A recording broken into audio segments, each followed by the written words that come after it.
Something that occurred to Katie and I the other day, we were thinking about one of the couples that we're counseling, and we're like, one thing we want to include in our just encouragement to them is how important the dinner table is. And I know that sounds silly, but I grew up in a home where like every night we ate dinner together. We might go out to eat once a week when we were growing up, but we ate dinner at the dinner table together every single week. Every single night.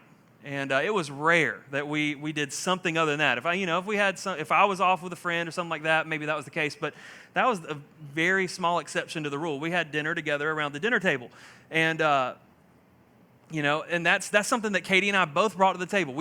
She shared that same experience growing up. We knew that was important for us because relationships grow around a table.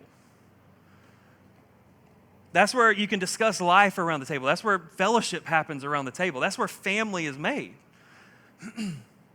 And so we've made a practice out of that our whole marriage, and we added Mary Catherine to the mix, and we eat every meal together at night. Like there's not a night where we say, hey, let's just watch TV and we'll eat while we watch TV, or hey, you go ahead and eat and I'll eat later. Like we don't. That's just for us. It's weird. Like that doesn't feel comfortable to us. What feels comfortable is I typically cook because I want to have something other than spaghetti, right? If Katie's cooking, it's going to be spaghetti and tacos, right? But I typically cook, and when I'm done cooking, she's back there rolling her eyes.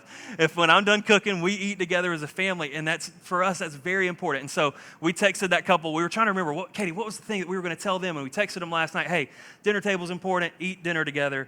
And we passed that along to them in our counseling. Because family's made around the dinner table, and for Mephibosheth to have a place at David's table, that's David telling him, you're not an enemy. You're not just a friend, right? Like you're more than a friend to me. I'm not just extending an olive branch to you. I am bringing you in as a part of my family. I want you to be a part of my family.